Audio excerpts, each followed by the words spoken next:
Hello my YouTube friends, welcome to this exciting lesson in Revit. In this lesson, I'll show you on how you can, model rebar on a slab like this one. And what we are going to use is a varying rebar set. So from here, you see that we have rebar on this edge of the slab, which will be varying because all the rebars from this point up to this corner here will be varying in length, and that is the tag that we are going to place.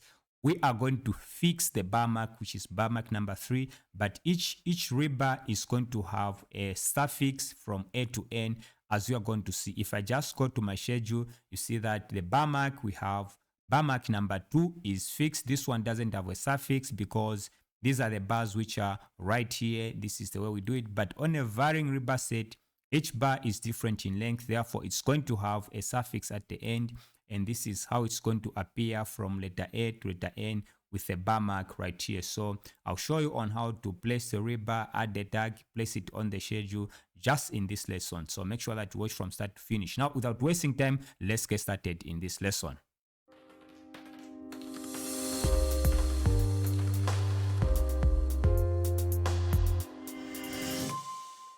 Now, before I proceed, I want to ask all of you, please make sure that you like my channel, like my videos, subscribe to my channel, and also turn on the bell notification. And for anyone who would like to learn, Revit architecture, Revit structure, and robot structure analysis profession in a course, and of course some other BIM software, please make sure that you check the links in the description. So I'll get started in this lesson, and what I'm going to do is to first of all delete everything here.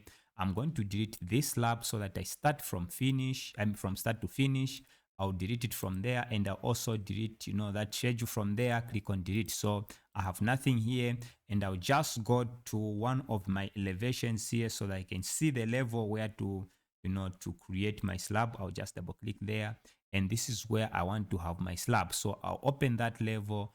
Let me also close this one. So I'll open that level by going to the plans here, double click there, and this is where I'm going to create my slab. Now to create a slab, go to structure, click on floor, structure floor there, and from here now you can pick the slab that you want to use. I'll pick the first one, okay, which has a thickness of 100 millimeters. I'll check it inside. I'll just click on edit once again. Okay, this is the slab. It's not 200, but I'll make it 200. Click on okay. Then I'll rename this one because I now want this one to be 200 so that the name matches with the thickness. Then click OK. So it's right there. Click on apply. OK. So I'll set the type for my slab. Now I'll click on rectangle and I'll click the first point, and I just want to have a very small slab from here, and I'll just, click there. That is my slab. Then I'll use the line there and you just pick the center, and maybe at 135 degree, I'll pick that one. Then TR on your keyboard to trim. Make sure that you click the inner one, then click this one and that one, and we have trimmed our slab as you can see from here. Now I'll click on finish, and from here you see we have the slab. Let me just delete the spine direction from there, and this is what we have. Now we'll go ahead and place the rebar. Let me also close this view. We don't need it. We have the slab here, and now let me go ahead and place some of the rebar which is varying, along this edge. So I'll select on the slab, then I'll go to rebar. Okay, and before you do that, make sure that you go to your reinforcement settings under the structure, reinforcement, go to reinforcement settings there, and go to, to varying rebar set. Make sure that if you're setting this option is selected, go to the second option, number bars as a wall, so that we are able to have one bar mark, but each one of those will be separated with ones with a, a suffix. Okay, as you saw when I just started the lesson, you saw that each bar mark had a suffix. So I'll put a there. If you want, you can put a number, but I'll just put a letter and click on OK. Then I'll select on the slab there, then click on rebar, then click on OK. Right, then from here, just pick the bar that you want to use. Then under the properties, I'm going to use Y16 from here. Then I'll pick by 2 points near cover reference, go to the placement and pick horizontal from there. Then I'll just pick that corner, make sure that I pick the cover from there. and you see that it will go beyond, that edge there. I'll just, click there for a start, right click cancel, right click cancel. I have the bars there, then I'll select on the bars and I want to have a maximum spacing and I want this to be spaced at 200. Then I'll click here. Now, what I'm going to do is to select, because I want my bars to be, to be touching the edge there, to be varying along this edge. So I'll select on the rebar set and go to set type and click on varying rebar set. Once I click there, let me just try to drag it there. You see that once you click and drag it there, it's going to, to vary, to follow the edge of the slab. Now, I'm not sure if it's touching there. So what I want to do is to select on that. I can remove the, the thick lines like that, so that I just have the bars like that. Then select on that, then go to constrain rebar, and I'll pick that edge and make sure that edge there, and make sure that you put a 0. Then click the green check mark there to finish it. Okay, 0 is setted. Then finish it from there. I have attached, the edge to the edge of the slab, the end of the bars, as you can see from here. So this is okay. Now I just want to copy this rebar set on this other end by clicking on copy. Then I'll just pick it from there and I'll also click it there. Now I just have to remove the varying, the varying rebar set. I'll just click there and I'll go back there and just click there. Then just drag it. If I want, I can constrain it, but I'll just drag it up to somewhere there. I think I'm okay with what I have, but make sure that you constrain the bars, and I'll select the bars from there and simply drag it to align there, and just remove the last bar so that there is no double counting there. As you can see, one has been deactivated. So now you can see that we have this set and also that set. You'll notice that with this set, we are just going to have one bar mark because the length and the type is the same.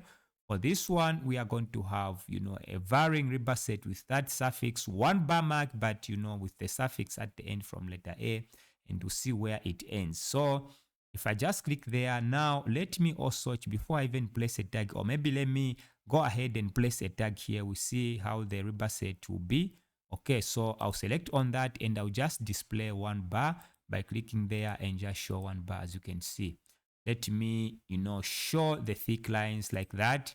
Then I'll go to annotate and I'll use multi-rebar annotation. And from here, I'm just going to pick, the structural rebar section. Okay, I've just renamed it one line. It's fine, it's just my naming.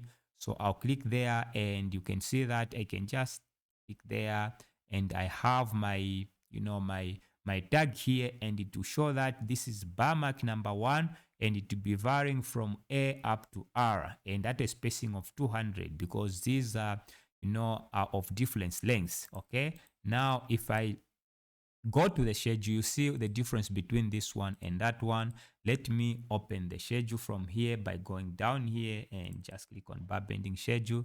See that this is the schedule that we have, and you see that the member is not populated here because I didn't assign this to a member. Let me quickly do that. Assign the rebar to a member so that it appears within your schedule here. Make sure that you select the rebar. I'll just select all the rebar. Click on filter, check none, structural rebar, apply, okay. And under the partition, I'm just going to write slab there as my member. Click on apply because all the bars are on that slab. Now, if I go there, you see that the slab is populated. And as I mentioned, the ones which are varying is from number 1. This is bar mark number 1, but from letter A up to letter R.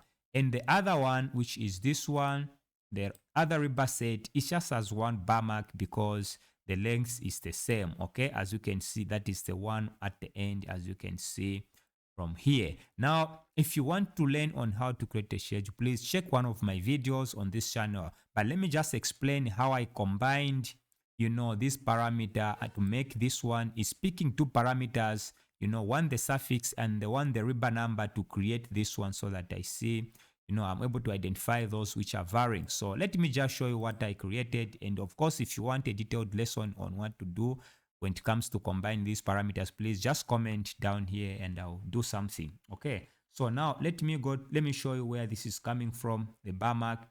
I'll just go to edit and I renamed it to bar mark. Where is the bar mark? Right here. And if I just click on edit parameter here, you see this is a combined parameter, and we have the rebar number and the rebar number suffix. So the letters those is just a suffix, and the actual number is just a rebar number, which is a bar mark.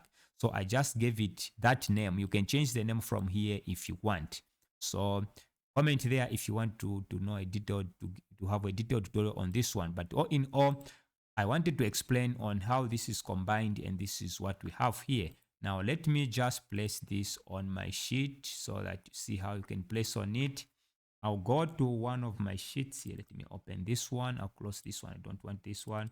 I'll open this one, and I can select on that and drag it on my sheet just like that, and I can place it somewhere here. And as you can see, this is my schedule.